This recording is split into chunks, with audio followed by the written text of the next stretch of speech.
Praise lord सर्वांना. Praise the lord. ख्रिस्तामध्ये सर्वांचं स्वागत आहे. तर आजच्या या व्हिडिओच्या माध्यमातून आपण देवाच्या वचनावर मनन करणार आहोत. मागच्या वचनाच्या द्वारे परमेश्वराने नक्कीच तुमच्या जीवनात कार्य केलं असेल. Praise the lord. Praise. Yes. तर आज आपण देवाच्या वचनातून काही गोष्टी बघणार आहे जे आपल्या जीवनासाठी खूप महत्वाचे आहेत. अनेक वेळा परमेश्वर काही गोष्टी आपल्याला वचनाद्वारे दाखवत असतो, वचनाद्वारे बोलत असतो. प्रत्येक सीझनमध्ये, प्रत्येक काळामध्ये, आपल्या जीवनाच्या फेजमध्ये, प्रत्येक परिस्थितीमध्ये परमेश्वर काही वचनांनी आपल्याला मार्गदर्शन करत असतो. पवित्र आत्म्याच्या द्वारे काही गोष्टी वचनातून परमेश्वर सांगत असतो. तर आज आपण तसंच वचनातून बघणार आहे. आपण मार्क याचा 5वा अध्याय आणि 24 पासून 27 वचनापर्यंत आपण बघू. मग तो त्याच्या बरोबर निघाला, तेव्हा पुष्कळ लोक त्याच्या मागून चालले होते व त्याच्या भोवती गर्दी करत होते. आणि तिथे रक्तस्रावाने 12 वर्ष पिडलेली एक स्त्री होती.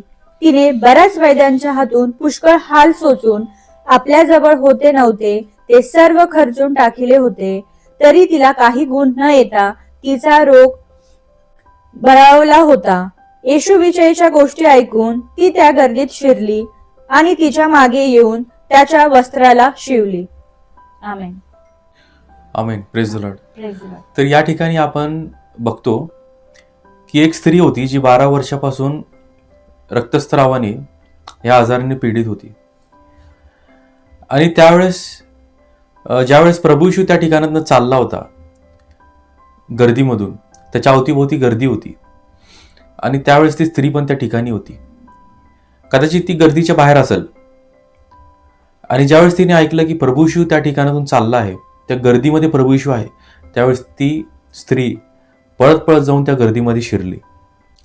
आणि ती गर्दीमध्ये शिरली या उद्देशाने की आज प्रभू येशूला मी भेटणार आहे, आज प्रभू येशूला मी बघणार आहे, आज प्रभू येशूला मी स्पर्श करणार आहे. अनेक वेळा आपण आपल्या जीवनामध्ये अशा गर्दीमध्ये गुरफटलेला असतो. प्रभू येशू आपल्या जीवनामध्ये आहे, पण अनेक गोष्टी आपल्या विचारामध्ये, आपल्या जीवनामध्ये अवतीभोवती आपल्याला प्रभू येशूपासून दूर करण्याचा प्रयत्न करतात. प्रभू येशूपर्यंत आपल्याला पोहोचू देत नाही. आपली इच्छा असते की प्रभू येशूला स्पर्श करायचंय, प्रभू येशूला भेटायचंय, पण अनेक विचार, जगातले चिंता, अनेक समस्या, अनेक आजार किंवा काही जबाबदाऱ्या, ह्या गोष्टींमुळं जो गोंधळ निर्माण होतो, त्या गोंधळामुळे आपण प्रभू येशूपासून दूर जातो. आपण प्रभू येशूपर्यंत पोहोचू शकत नाही. ते आपल्याला अडखण बनतात, ते अडथळे बनतात. आपली खूप इच्छा असते प्रभू येशूला भेटायची, पण जगातले विचार, आपल्या मनातले विचार, अंतःकरणातले चिंता, जबाबदाऱ्या, आपल्या प्रत्येकाला अनेक जबाबदाऱ्या आहेत. प्रत्येकजण काही ना काही आपलं एक आपण रोल प्ले करत आहोत. काही आई वडील असतील, काही मुलं असतील, भाऊ बहीण असतील, प्रत्येकाची आपले रिलेशन आहेत, आपले जबाबदार आहेत, त्यांच्या प्रती आपलं काहीतरी कर्तव्य आहे. आई वडिलांचं आपल्या मुलांच्या प्रती काही कर्तव्य आहे आणि मुलांचं आपल्या आई वडिलांसाठी काही कर्तव्य आहे. भाऊ बहिणीचं आपल्या बहिणीचं आपल्या भावासाठी. असे अनेक जबाबदाऱ्या आहेत, आपले कर्तव्य आहे आणि अनेक विचार आहेत. आपण ह्या जगातल्या गोष्टींमध्ये, आपल्या कामाच्या ठिकाणी, कामाचं टेन्शन, फ्रस्ट्रेशन, अशा अनेक गोष्टींमुळं, गोंधळांमुळं गर्दीमध्ये गुरफटल्यासारखी आपली परिस्थिती आहे. ज्या गोंधळामधून आपण प्रभू येशूला स्पर्श करू शकत नाही, ते आपल्याला अडखण बनतात. पण त्या स्त्रीने ज्यावेळेस तिने बघितलं की गर्दीमध्ये प्रभू येशू आहे, त्यावेळेस त्या गर्दीमध्ये ती शिरली आणि त्या गर्दीला ढकलत ती पुढे गेली. त्या ठिकाणी असं म्हटलं की ती स्त्री त्या गर्दीमध्ये शिरली आणि गर्दीला ढकलत प्रभू येशूपर्यंत पोहोचायचं आहे, प्रभू येशूला स्पर्श करायचा आहे, आज प्रभू येशूला स्पर्श करणारच म्हणून ती गर्दीला ढकलत पुढे गेली. आपण अनेक वेळा गर्दीमध्ये, गोंधळामध्ये अडकलेला असतो, पण त्या गर्दीमधून, त्या गोंधळामधून आपण स्वतःला पुश करत नाही प्रभू येशूपर्यंत जाण्याचा. आपला जीवनाचा उद्देश हा पाहिजे की किती जरी गोंधळ असला जीवनात, किती जरी गर्दी असली, किती जरी परिस्थिती मागं खेचणारी असली, किती जरी परिस्थिती प्रभूपासून दूर करणारी असली, आपली जिद्द एकच पाहिजे, आपला फोकस एकच पाहिजे की आज प्रभू येशूला भेटायचं आहे, आमेन. प्रभू येशूपर्यंत पोहोचायचं आहे, प्रभू येशूला Yes. स्पर्श करायचा आहे. त्या स्त्रीच्या जीवनामध्ये अशी परिस्थिती होती की तिला आरोग्य पाहिजे होतं, पण गर्दी तिला प्रभू येशूपर्यंत पोहोचू देत नव्हती. गर्दीमुळे तिला प्रभू येशूपर्यंत पोहोचता येत नव्हतं. इतकी गर्दी होती, इतकी दाटलेली गर्दी होती.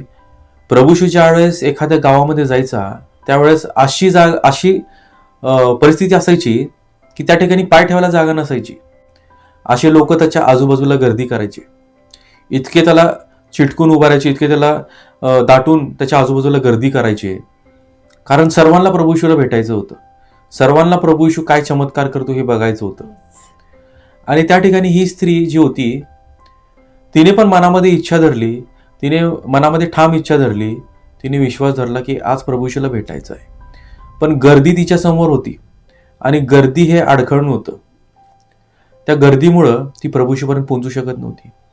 पण तिने काय केलं तर आपण बघतो की तिने गर्दीला ढकलून, गर्दीमधून स्वतःला पुश करत, स्वतःला ढकलत प्रभूपर्यंत पोहोचली. Yes. आपल्या जीवनामध्ये जी समस्या आहे, जी परिस्थिती आहे, जे गोंधळ चाललेला आहे, अनेकांच्या जीवनामध्ये काय गोंधळ चाललेला असेल, खूप सारे प्रश्न असतील, पण त्या प्रश्नांमधून, त्या गोंधळांमधून स्वतःला पुश करून प्रभू येशूच्या चरणामध्ये जाऊन प्रभू येशूला स्पर्श करणं गरजेचं आहे. Yes.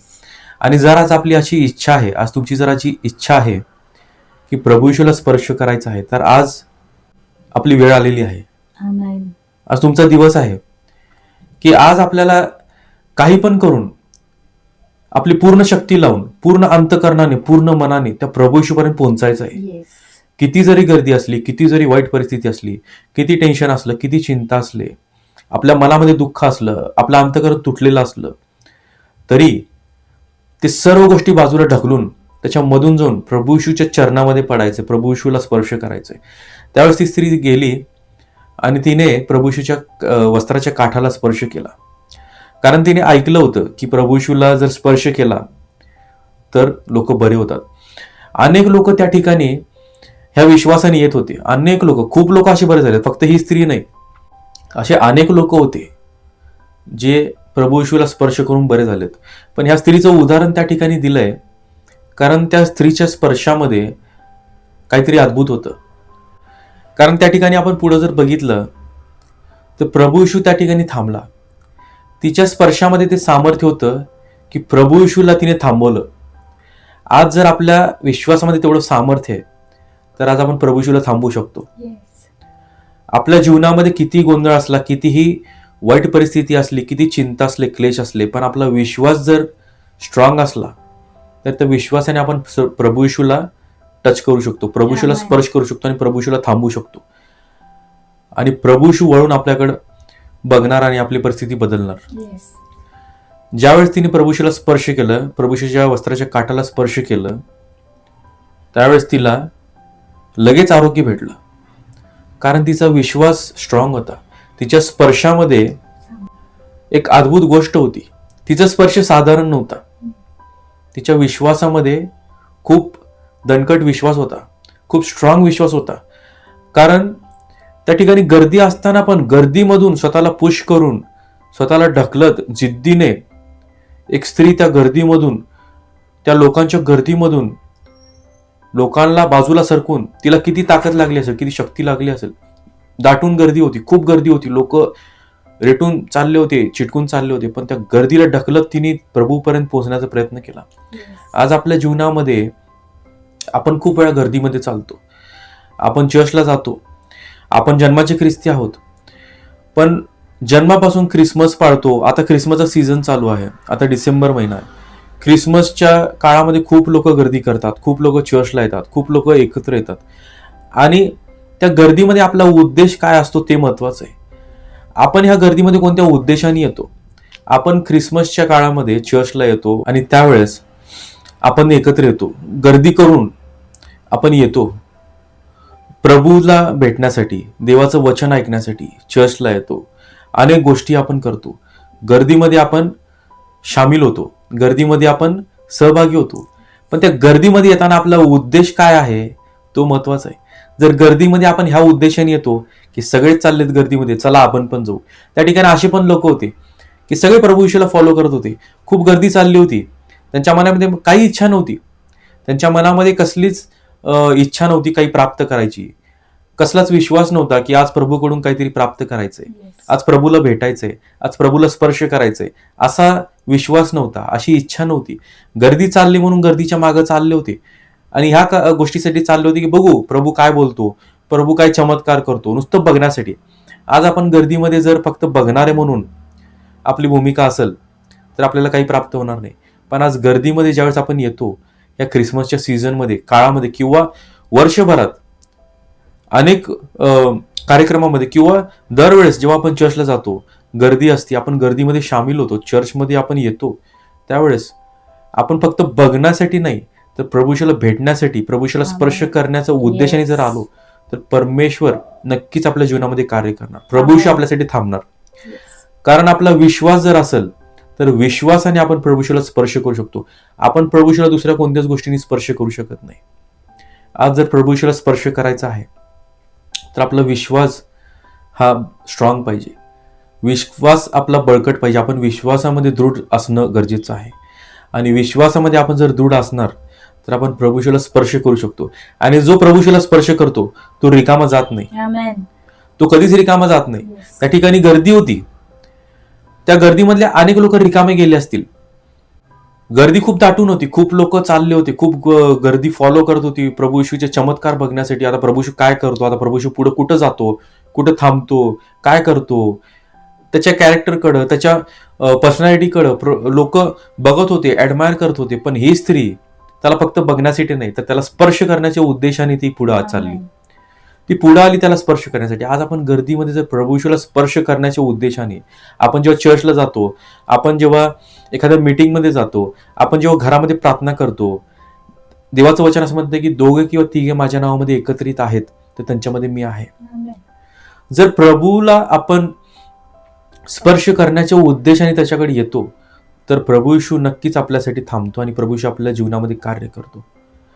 त्यामुळं ह्या काळामध्ये आता विशेष काळजी घेण्याची गरज आहे. जेव्हा आपण गर्दीमध्ये जातो, आपण चर्चला जातो, अनेक वेळा आपण चर्चला जातो, देवाचं वचन ऐकतो, उपासना करतो, स्तुती आराधना करतो आणि चर्चमधून बाहेर येतो आणि अनेक लोक भेटतात, गर्दी असते, खूप लोक आपल्याला भेटतात.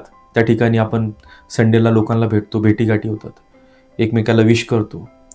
आणि त्यावेळेस आपला उद्देश काय असतो, त्यावेळेस आपण काय करतो, काय बोलतो, हे पण खूप गरजेचं आहे. कारण प्रभू येशू त्या ठिकाणी आहे, आपल्यामध्ये प्रभू येशू आहे.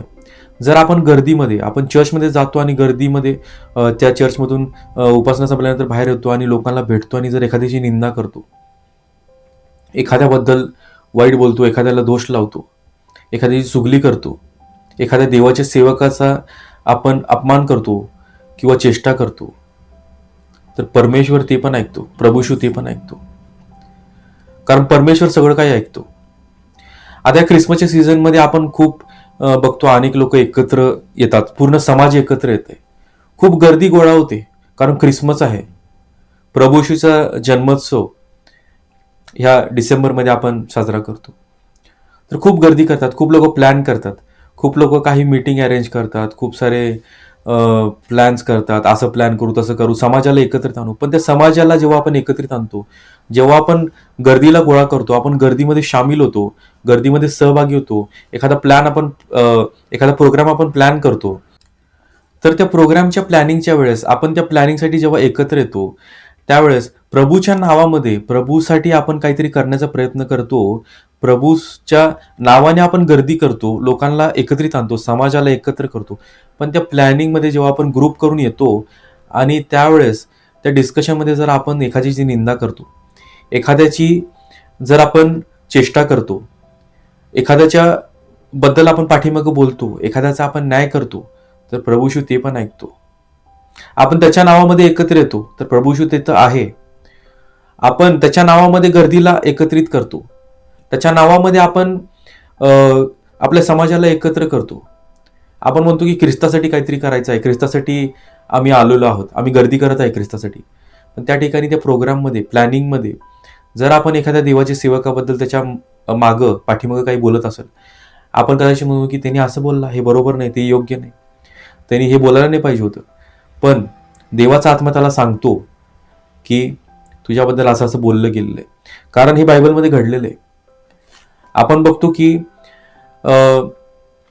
ज्यावेळेस एखाद्या बंद खोलीमध्ये देखील एखाद्या देवाच्या सेवकाबद्दल, त्याच्या लोकांबद्दल, त्याच्या राष्ट्राबद्दल जर कोणी डिस्कशन करते, जर कोणी त्याचा न्याय करते, त्याच्या विरोधात कोणी उभं राहते, त्याच्या विरोधात कोणी प्लॅनिंग करते, त्याला दोष लावण्याचा प्रयत्न करते, तर देवाचा आत्मा त्या संदेष्टाला त्याच्या घरामध्ये ते गोष्टी रिव्हील करतो की तुझ्याबद्दल हे लोक असं प्लॅनिंग करत आहेत, तुझ्याबद्दल हे लोक असं बोलत आहेत, तुझ्याबद्दल ते असं बोलत आहेत, तुला जज करत आहेत, तुझ्याबद्दल ते तुझ्या विरोधात प्लॅनिंग करत आहेत. म्हणून आपण गर्दीमध्ये जेव्हा येतो, आपण एकत्रित येतो, त्यावेळेस खूप बारकाईने, खूप विचार करणं गरजेचं आहे. ह्या गोष्टीबद्दल सावधान राहणं गरजेचं आहे की आपण एखाद्याची निंदा करू नये, आपण कोणाला दुखवू नये, कोणाच्या पाठीमागं काही बोलू नये. कारण देवाचं वचन म्हणतं की धन्य तो पुरुष जो निंदकांच्या बैठकीत बसत नाही. देवाचं वचन म्हणतं की आपण धन्य आहे, आपण देवाचे लेकरं आहेत, आपण निंदकांच्या बैठकीत बसणारे नाहीत. बैठक, ज्या ठिकाणी बैठक होते, ज्या ठिकाणी गर्दी असते, ज्या ठिकाणी ग्रुप तयार होतो, एखाद्या गोष्टीसाठी आपण प्रभूच्या नावामध्ये, येशूच्या नावामध्ये, प्रभू येशूसाठी काहीतरी करण्यासाठी येतो, पण त्या ठिकाणी आपण चुकीच्या गोष्टीचं डिस्कशन जर करतो, एखाद्या देवाच्या सेवकाबद्दल, एखाद्या व्यक्तीबद्दल, कोणाबद्दल पण, ती प्रभू येशू ऐकतो आणि त्याच्याबद्दल आपला न्याय होणार. आपण जर एखाद्याचा न्याय करतो तर परमेश्वर आपला न्याय करणार. या ठिकाणी ती स्त्री अशा कोणत्याच गोष्टीमध्ये इन्व्हॉल्व नव्हती. तिचा एकच उद्देश होता, फक्त आज प्रभू येशूला भेटायचे, प्रभू येशूला स्पर्श करायचे. त्या ठिकाणी अनेक लोक असे होते, वेगळ्या वेगळ्या विचाराने आले होते. आज प्रभू येशू काय करतो ते बघायचंय, प्रभू येशू कसा चमत्कार करतो, खरंच चमत्कार करतो का, याच्याबद्दल ऐकलंय, पण हा खराच आहे का, हा खराच मसीहा आहे का, हे बघण्यासाठी आले. पण ती स्त्री असा नाही विचार केली. तिने म्हटले हा खराच मसीहा आहे, याला मी स्पर्श करणार आणि आज मी आरोग्य प्राप्त करणार, आज माझ्या जीवनामध्ये मी तारण प्राप्त करणार. आणि जेव्हा ह्या भावनेने आपण प्रभू येशूला स्पर्श करतो, प्रभू येशूकडे येतो, त्या गर्दीमध्ये पण खूप लोक असतील, आजूबाजूला खूप लोक असतील, खूप हजारोने लोक असतील, पण आपला विश्वास जर दणकट असेल तर त्या हजारो लोकांमध्ये, त्या लाखो लोकांमध्ये प्रभू येशू आपल्या एकट्यासाठी त्या ठिकाणी थांबतो. कारण आपला विश्वास त्याला स्पर्श करण्यासाठी सक्षम आहे, आपला विश्वास त्याला थांबवतो. म्हणून आज आपल्याला एका गोष्टीचं खूप गांभीर्याने विचार करणं गरजेचं आहे की आपण गर्दीला फॉलो करत आहे का प्रभू येशूला फॉलो करत आहे.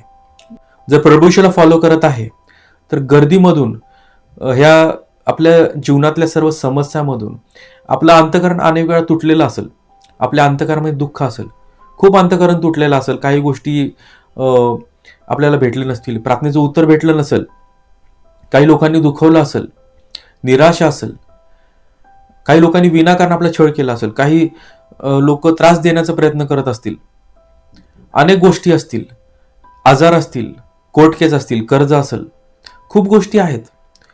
पण या सगळ्या गोंधळामधून, त्या गोंधळाला बाजूला करून प्रभू येशूच्या चरणामध्ये जाऊन प्रभू येशूला स्पर्श करणं आज गरजेचं आहे. आणि जेव्हा आपण हे करतो त्यावेळेस सगळे लोक, सगळी परिस्थिती बदलणार आहे. सगळे लोक आश्चर्यचकित झाले त्या ठिकाणी, कारण प्रभू येशू म्हटला की कोणीतरी मला स्पर्श केलेला आहे, आज कोणीतरी मला स्पर्श केलेला आहे. इतकी गर्दी होती, पण त्या एका स्त्रीच्या स्पर्शाने प्रभू येशू म्हटला की आज कोणीतरी स्पर्श केलेला आहे. इतके लोक त्याला स्पर्श करत होते, इतके लोक त्याला चिटकून चालत होते, त्याला दाटून चालत होते, पण प्रभू येशू त्या स्त्रीच्या स्पर्शाने थांबला आणि म्हटला की आज कोणीतरी मला स्पर्श केलेला आहे. जर आज आपण पूर्ण अंतःकरणाने, पूर्ण मनाने, विश्वासाने प्रभूच्या चरणामध्ये येतो तर प्रभू येशू नक्कीच म्हणणार की आज त्याला आपण स्पर्श केलेला आहे. त्यामुळं आपण अनेक गोष्टी प्रयत्न केले असतील आपल्या जीवनामध्ये, अनेक उपचार केले असतील, अनेक लोकांचं सजेशन घेतलं असेल, अनेक लोकांचे सल्ले घेतले असेल, अनेक लोकांकडे गेलो असेल, अनेक लोकांना कन्सल्ट केलं असेल, मार्गदर्शनासाठी, मोटिवेशनसाठी, अनेक गोष्टींसाठी आपण गेलो असेल आपल्या जीवनामध्ये जे समस्या आहेत त्या समस्यामधून आपल्याला सोडवण्यासाठी, पण ते लोक आपलं काहीच उपचार करू शकणार नाही. या ठिकाणी त्या स्त्रीने अनेक गोष्टी केल्या होत्या, खूप पैसे घातले, इतके पैसे घातले की तिच्याकडे आता पैसे पण उरले नसतील. असं म्हटलं की इतके पैसे तिने वाया घातले, खूप पैसे त्या ठिकाणी खर्च केले तिच्या उपचारावर. अनेक वैद्यांना, डॉक्टरांकडं ती गेली, पण कोणीच तिचा इलाज करू शकला नाही. पण ज्यावेळेस ती मनामध्ये विश्वास ठेवली आणि गेली, त्या गर्दीला ढकलून, आता म्हटले आता डॉक्टर नाही, आता कोणी सल्लागार नाही, आता कोणी ऍडवाइस देणार नाही, आता गर्दी नाही, आता सगळ्यांना ढकलून फक्त प्रभूशीला स्पर्श करायचा आहे. पूर्ण अंतकरणाने, पूर्ण मनाने तिने प्रभूशीच्या चरणामध्ये ती नम्र झाली. ती तिच्या प्रभूशीच्या पायामध्ये पडली त्या ठिकाणी आणि त्याच्या वस्त्राच्या काठाला ती स्पर्श केली. प्रभूशीच्या काठाला, वस्त्राच्या काठाला स्पर्श करताना ती उभी राहून तर स्पर्श करू शकत नाही, तिला नम्र होणं गरजेचं होतं. त्यामुळं ती खाली पडली, ती नम्र झाली, ती जमिनीवर कदाचित त्या ठिकाणी लोटांगण घातली असेल, गुडघे टेकले असेल, गुडघ्यावर आले असेल. त्यामुळे प्रभूला स्पर्श करण्यासाठी विश्वास आणि नम्रपणा खूप गरजेचा आहे. उभं राहून प्रभूला तिने काठाला स्पर्श करू शकणार नाही आणि उभं राहून गर्दीमधून तिला स्पर्श करता आलं नसेल. त्यामुळे तिला नम्र होणं गरजेचं होतं. ती नम्र झाली, त्या ठिकाणी त्या जमिनीवर पडली, प्रभूच्या पायात पडली आणि फक्त काठाला स्पर्श केली. नम्रपणाने आणि विश्वासाने प्रभूला जेव्हा आपण स्पर्श करतो त्यावेळेस प्रभू थांबतो आणि म्हणतो की आज मला कोणीतरी स्पर्श केलाय. आज तुमच्या जीवनामध्ये जर चमत्कार पाहिजे असेल, आज तुमच्या जीवनामध्ये एखादं कर्ज असेल, कोर्ट केस असेल, आजार असेल, काही जरी असेल, किती गोंधळ, किती गर्दी तुम्हाला प्रभूपासून मागं खेचणारी असेल, तुम्हाला प्रभूपर्यंत जाऊ देत नसेल, तुमच्या मनामधले विचार, समस्या, तर या सर्व विचारांना, समस्यांना ढकलून, बाजूला ढकलून फक्त एकच उद्देश आज ठेवणं गरजेचं आहे की काही पण करून प्रभूच्या चरणामध्ये नम्रपणे, नम्र अंतकरणाने प्रभूच्या चरणामध्ये पडून त्याला स्पर्श करायचा आहे, विश्वासाने त्याला स्पर्श करायचा आणि नक्कीच प्रभू येशू कार्य करणार. आणि आपण प्रार्थना करू की परमेश्वराने आपल्याला ते अंतकरण द्यावं, तितका विश्वास द्यावा. आत्म्यामध्ये, विश्वासामध्ये वाढणं खूप गरजेचं आहे. आणि ह्या वचनातून आपण बघतो की ज्यावेळेस त्या स्त्रीने प्रभूशीला स्पर्श केलं, तात्काळ ताबडतोब तिचा आजार बरा झाला. 12 वर्षापासून ती वाट बघत होती. आपण 12 वर्षापासून एखाद्या गोष्टीसाठी वाट बघत असेल, काही लोक अनेक वर्षांपासून काही गोष्टींसाठी वाट बघत असेल. आपण अनेक उपाय केले असतील, अनेक प्रयत्न केले असतील, अनेक लोकांकडे गेलो असेल, आम्हाला सजेशन द्या, आम्हाला सल्ला द्या, काय करायचं कळत नाहीये, काय ट्रीटमेंट करायची, किंवा हे कर्ज आहे खूप वर्षापासून आहे, कसं फेडायचं, एखादी गोष्ट आहे, एखादा आजार आहे, त्याच्यावर इलाज काय आहे, हे आपल्याला कोणीच सांगू शकलं नाही, कोणी त्याचा उपचार करू शकला नाही, कोणी इलाज नाही केला. पण आज नम्रपणे, विश्वासाने प्रभू येशूच्या चरणामध्ये जेव्हा आपण येणार त्यावेळेस प्रभू येशू आपल्याला उठवणार. प्रभू येशू त्या ठिकाणी थांबला आणि तिला म्हटला की तुझ्या विश्वासाने तुला बरं केलं आहे. आपण विश्वासाने प्रभू येशूला स्पर्श करू शकतो. आपण दुसऱ्या कोणत्याच गोष्टींनी परमेश्वराला आपण संतोष देऊ शकत नाही. आपण परमेश्वराला कोणत्याच गोष्टींनी खुश करू शकत नाही. आपण फक्त आपल्या विश्वासाने प्रभू येशूला स्पर्श करू शकतो आणि नम्र अंतकरणाने, पूर्ण मनाने, पूर्ण अंतकरणाने, नम्रपणे प्रभू येशूला स्पर्श करण्याची आपल्याला गरज आहे. आमेन. आमेन. या वचनाच्या द्वारे प्रभू येशू नक्कीच तुमच्या सोबत बोलला असेल. जर तुमच्या काही प्रार्थनेच्या विनंती असतील, नक्की आम्हाला कमेंट करून सांगा, आम्ही त्याच्यासाठी प्रार्थना करू. आणि येणारा नाताळ व नवीन वर्ष तुमच्यासाठी व तुमच्या परिवारासाठी आनंदाचा जाव. आमेन. आमेन.